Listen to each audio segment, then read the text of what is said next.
Hey everybody, this is Larry. Today I'm going to do a little bit differently because I've already done this problem before. I'm going to try to explain the solution really quickly, really shortly, and then you can watch me try to explain the explanation much slower and doing it live more. Um, so if the solution is too fast, feel free to fast forward to the second portion, and you could see me look at the problem for the first time today anyway, and so forth. Anyway, do take the time to hit the like button, hit the subscribe button, join me on Discord and all that stuff. But yeah, but for this problem, um, basically, let me get rid of this for a second. So we have this problem, you have P's and Q's, right? And the way that I would think about visualizing this in terms of solving in your head is that you instead of doing reflections, you have an infinite grid instead where um, you extend the line, so and now instead of a reflection, now you get line intersections instead, right? Oh, I have to put this up. um and and yeah, and once you put that, you can also reflect and fill in the numbers that are in the grid. If you wonder why I already have them already, because I actually go do this live during the video later on, so stay tuned for that.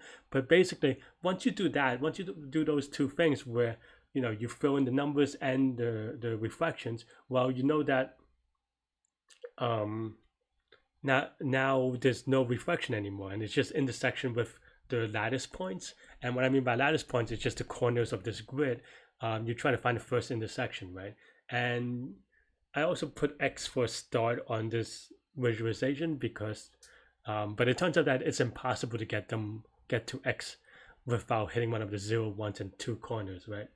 And so then the question becomes, um, how do we how do we figure out which corner it hits, right, with this visualization? Well, the first thing to notice is that if you look down the columns, because we're just doing like reflection of the previous.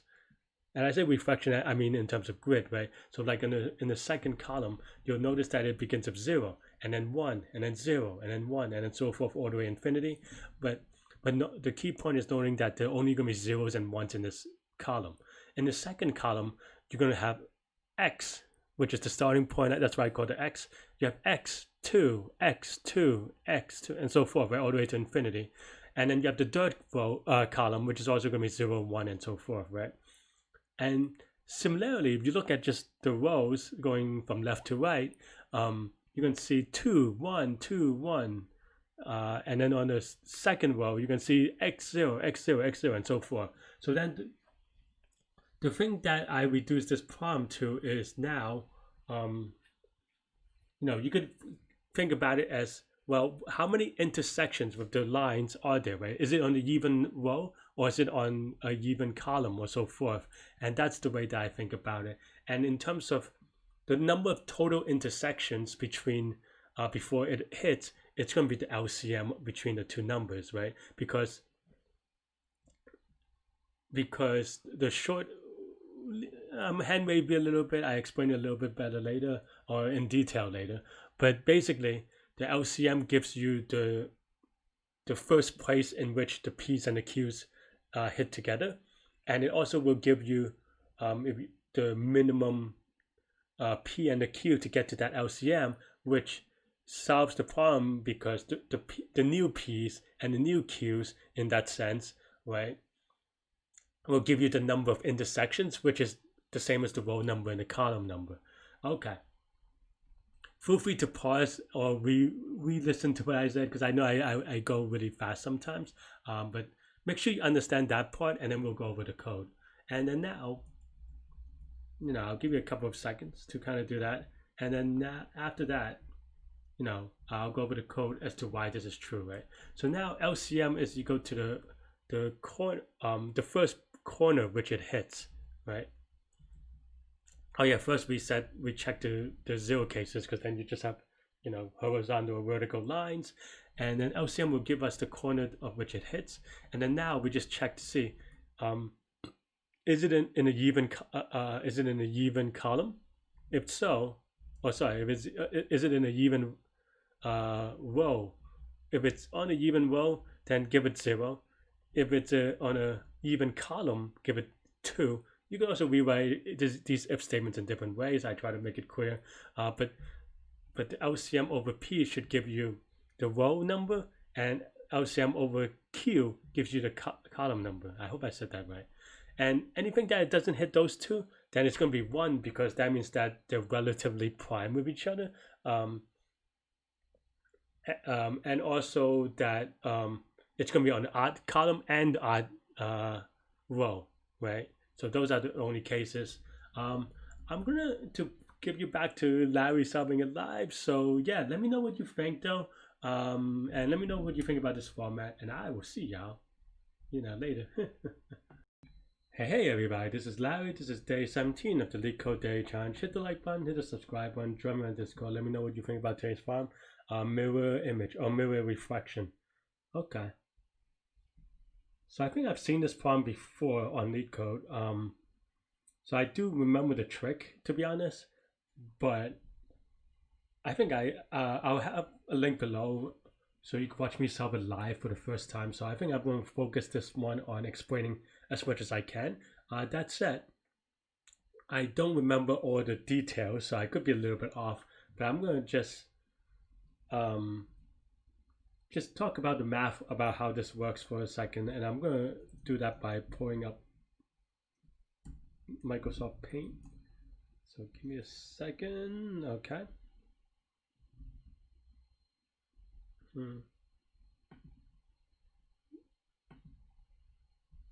Let's see.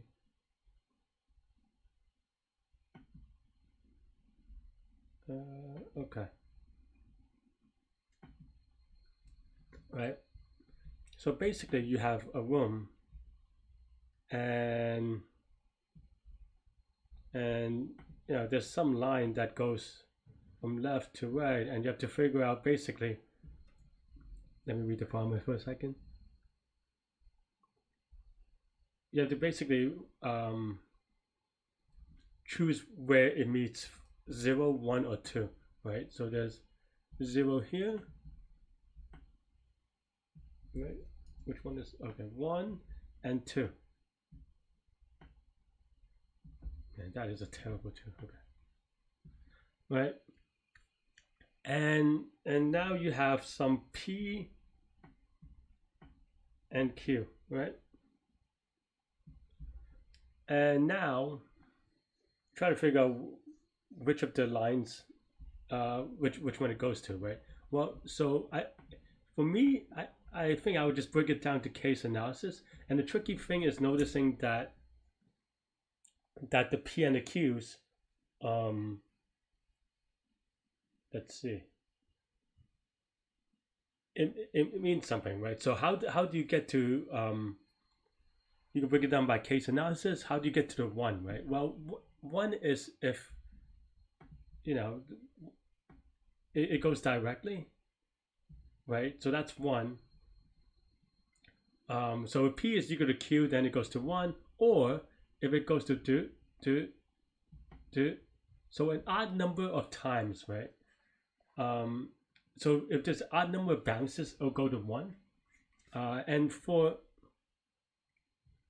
kind of and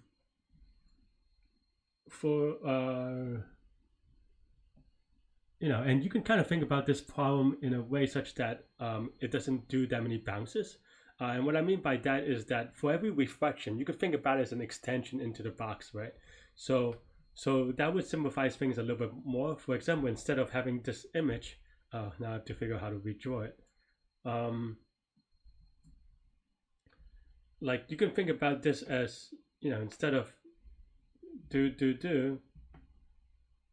you can think about this as just a straight line that goes to some diagonal off the screen, which I, have to plan a little bit better. So maybe I would redraw this one, right? And from that, you could it should give you the visualization a little bit better about the geometry of the problem. So let's say this is 0. Oh, sorry, oops, that is not 0 though. So you have 0, 1, and 2. Man, my twos are terrible. So you have something like this, right? And you could kind of think about it in terms of just reflecting it. And now you have multiple boxes that are, and then now this one would be a 2 and this one would be a 1, right? So the other way to think about it is that if this goes here, which is the same as this going here and here and reflecting, then that's a 2. If this goes here, which is the same as, you know, this going here and then here reflecting. Let me change the colors for a second, actually. Right? So this goes here, which is the same as this goes here, here, and then here, right?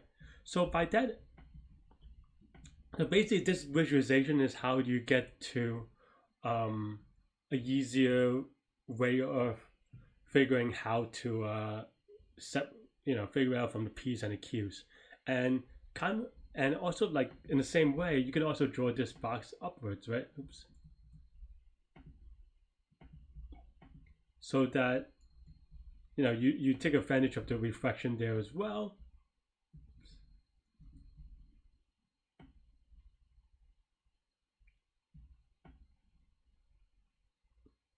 So that, you know, in this case, you can look at, you know, this one as 0, this one as the starting, so you have to keep on going. Yeah, you can't really read infinity. Can you? Oh no, because the only way that you could get to the starting is by bounced off 1, right? Because you can kind of, and this makes it easier, right? Because if you drew all these boxes out, I'm going to write X for starting. Then you can see that you can only get back to the starting point. Like, every way to get back to the starting point has to go through 1. So that means that, you know, it makes the problem a lot easier. But it also means that, you know, instead of bouncing so this way, it's always the same as going here and then bouncing back, right? So those are the visualization you would need to kind of figure out this problem for me. And that's how I'm going to talk about this problem in terms of coding. And that's how I'm going to get started on it. And again, I did solve this live like maybe a year or 2 ago. And I have a video below. You can kind of click on the link to see where how I thought about it. Because I'm curious as well. I don't remember this problem. I am solving this live, so I haven't seen this in a number of, since that I did that video. So you can kind of see how I attacked that problem totally fresh. And I think I did a different tutorial or I had a different video style back then. So you can let me know how that looks. But it's a little bit outdated, but that's okay, I hope. But yeah, so given that, okay, how do we convert that to code, right? Well, if let's see. So if P and Q, I mean, if we kind of look back at our thing, maybe I should have kept this up a little bit longer first. If we have, you know, still have this, right? Well, what gives you a 1? I think this is one of those cases where also because you have to end somewhere, right? Because you can't go back to start, and there's no infinity. Eventually, you'll hit one of the spots. So the way that I would think about it is well, which one is easier to code, and then the else you do the other two, right? Or 1 or whatever. So in what cases do you get 1 only, right? Well, you only get 1 if Q is an odd multiple of an odd multiple of P, or the other way around, right? And you can kind of see that because you have, you know, the ones here, and I think you could draw it out a little bit more. Maybe let me move this a little bit south. How to actually drag this? Oh, there we go. Right, and you could kind of, like, if you really want to visualize it, you could keep on drawing boxes in the white color.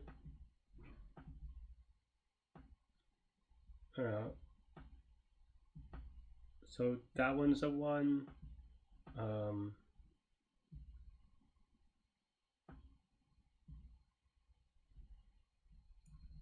And so forth, right? And you could kind of see how, and you could maybe visualize it to prove yourself that the 1s will be on the odd multiples. that's what it looks like to me, right? So that one is easy to code, I think.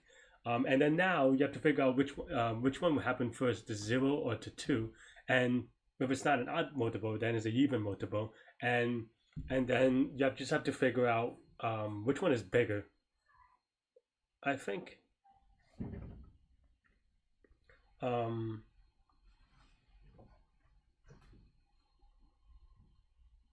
yeah. And let me kind of, and to be honest, my pause is because I'm not super sure for a second. I think during a contest, I might have just kind of, I mean, I know, and during an interview, you should kind of go through it. During the contest, I probably would have just tried the two cases because it has to be one or the other, right? Like, so you could just, it's a little bit of a cheat and a hack, but that's probably what I would have done. So this is also in this reflection way, which allows you to kind of visualize a little bit better. Notice that obviously, um, like there's no need to go to check the thing on top over here because now in this new world we don't have to worry about it because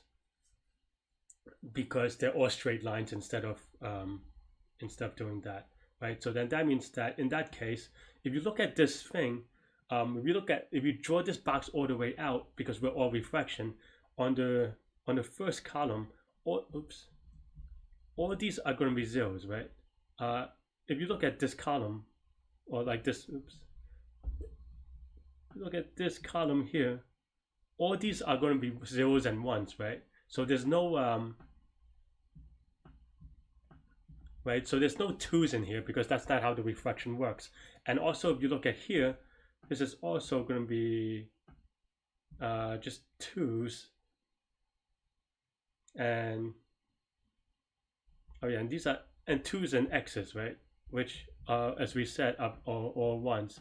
So and there's no reflection there, right?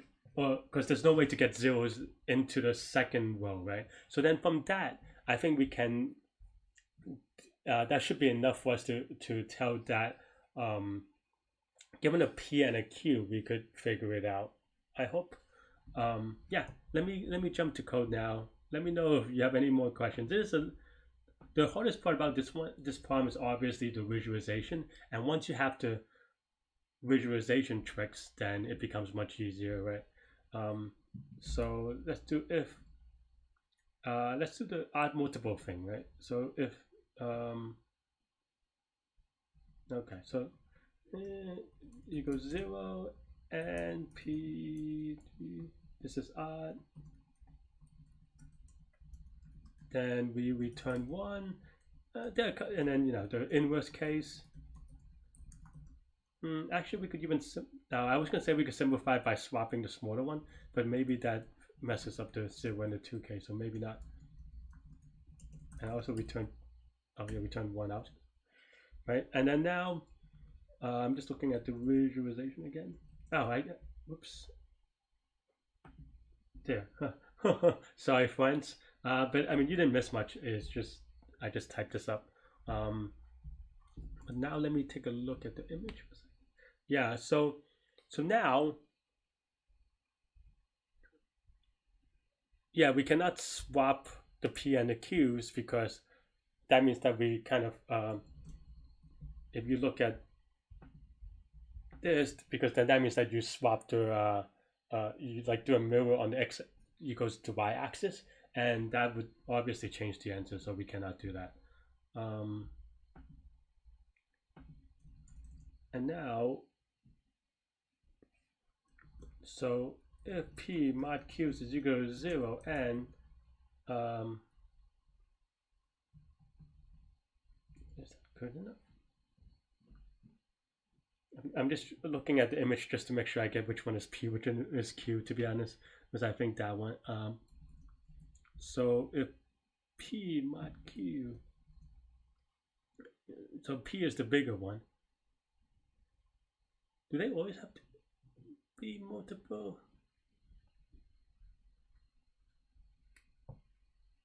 Do they always have to be multiple of each other? How do you get to 2, 3?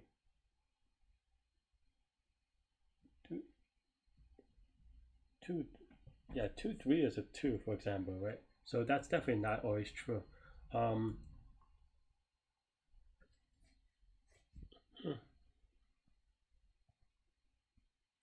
So basically, we want to see where they intersect, and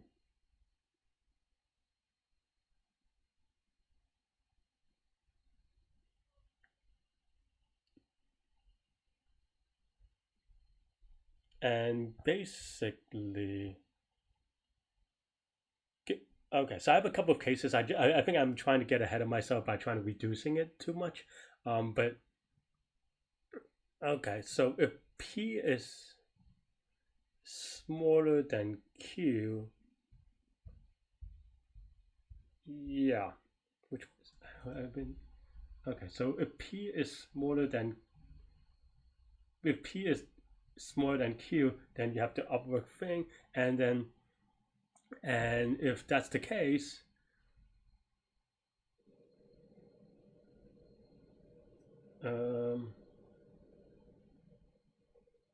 if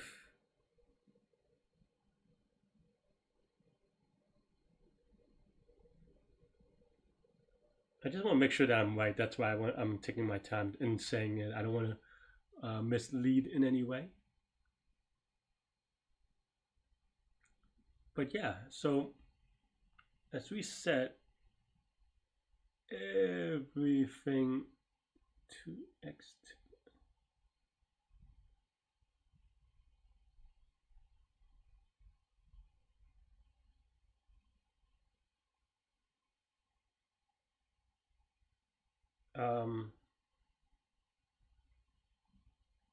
Oh, okay. So I did get confused about the corner reflections that I already met. That's why, like for example, 2 and a 4. So that means that every okay. So now what does that mean, right? So I guess you are saying we're getting to solve this for a little bit more.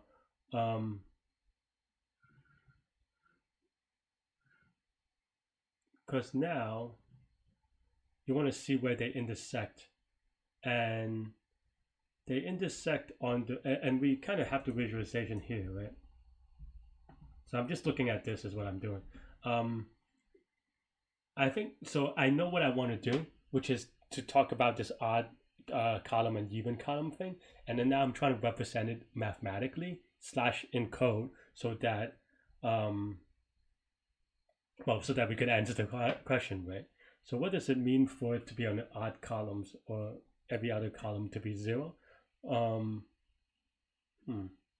So if this is P, draw that quick.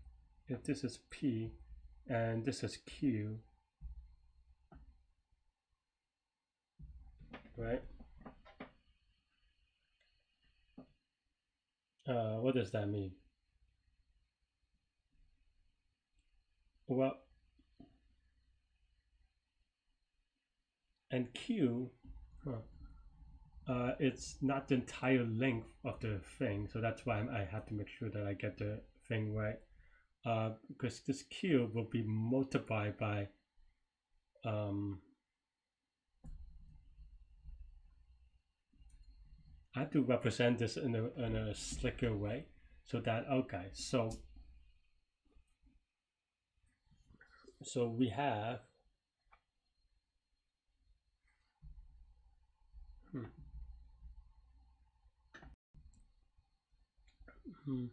okay, so I think I have the way to think about it. So you can looking at this graph or picture, you could look at the number of columns or line intersect or refractions as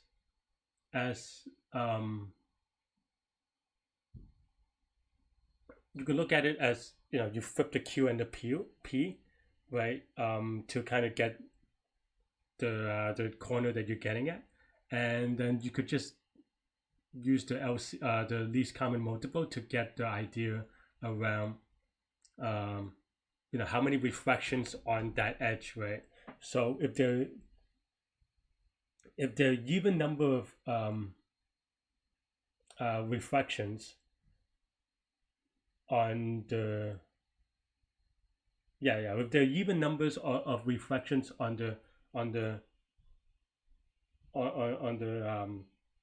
left right axis, then it's a two, and then you and if there are even numbers of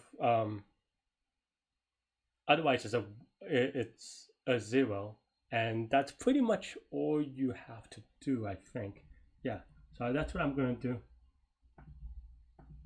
And I hope that visualization makes sense in terms of the number of odd bounces or even bounces. Um, and you get that by how do we get the number of bounces, right? Well, given P and Q, you can just get the least common multiple, and I think that should be sufficient. And you know, L P over GCD of PQ.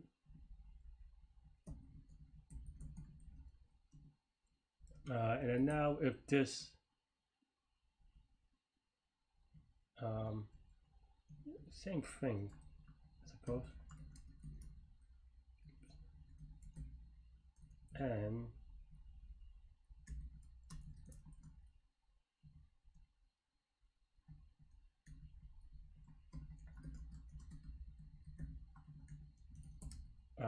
which one is the P? I think that's the part that I have to double check. So if P, then that's two bound. The P is the bigger one, then the Q would have more bounces, so that should be two. Maybe I get them confused, but that's the general idea. Hopefully. Oh. I just try some random numbers, also zeros.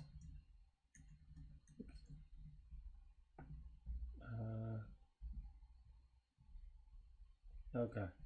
Yeah, lucky I had to trust that. So if Q is zero, what does that mean, right? If Q is zero, we return zero. Just looking at the picture up above, if P is zero, we return two, right?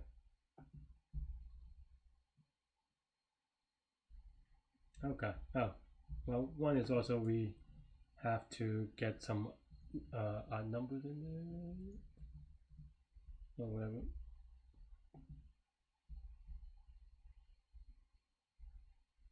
Yeah, so okay, so all these are right, but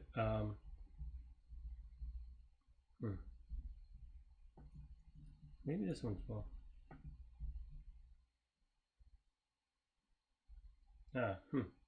So I am a little bit off in my logic here.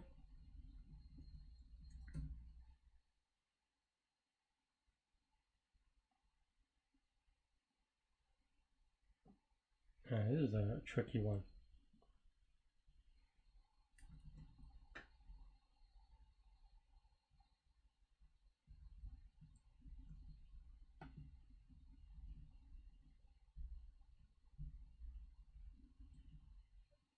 Whoops, this is not, I mean, this is never good. That's why. I was like, that doesn't make sense. That was just a typo. To make sure that that's the number of division that we get for the diagonal, and whether that's odd or even will give us the answer. Okay. I mean, ideally, we do every case for small numbers and check them, but I'm just writing more random numbers to kind of make sure that we're confident about this a little bit. So it looks good. Let's give it a submit, and fingers crossed. Oh no, 5-3. Okay, so maybe my I don't have enough one cases. I think I skipped over it too much. Where in this case, I was just focused on the diagonals, but I don't focus on say this number. Oops. Like I don't focus on this one at all. Right. Well, okay, I do focus on that one, but I don't focus on say like the case that I'm missing is I'm just changing colors. Hang on. Is like see like this one for example, because that should be a 1 in that corner. 3 and 5. So basically what does that mean? that means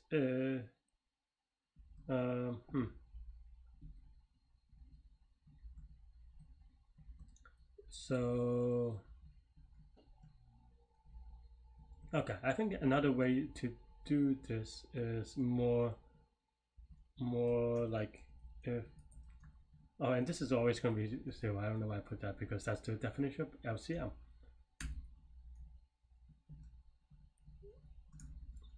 So yeah, so LCM we could probably do it this way, is a little bit easier. Oops, that this is 2 and this is 1, and why that is that basically we just these two cases are is the same as each other, except for that, you know, the mirror image, right? So then everything else is going to hit 1 just by it not hitting one of those two. Cool. Whew.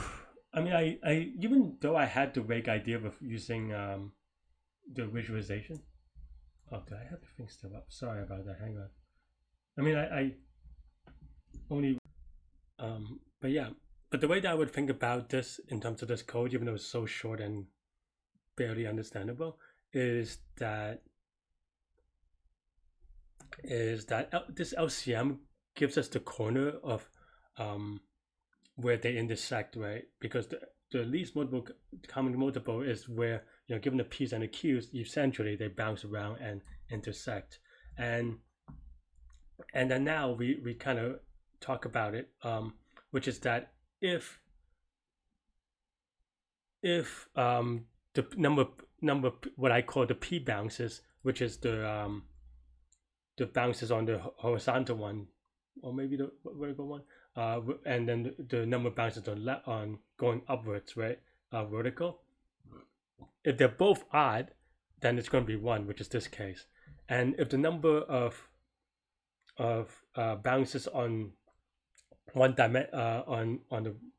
the horizontal plane is even, then you're going to get a 0, and otherwise it's a 2, which is just going up, but you can actually just verify the other way. And again, I'm going to pull up this thing, but yeah, you can kind of look at it, you know, either in columns, but you can also look at it in terms of rows, and that's how you get the differentiation between. So basically, you can see that the 2's are always on odd rows. Oh, sorry, the 2's are always on even columns, while the 0's are always on even rows, right? So that's basically, and the even rows means that there's even number of reflections on that either column or row. So that's basically how I would think about this problem. And I know this is a little bit tricky in that I'm about 20 minutes into the video before giving you the visualization, so I might kind of redo this part in the beginning, but yeah, cool. So this is constant time, constant space. Let me know what you think about this problem. It's really tricky, and I will see y'all later. Bye bye.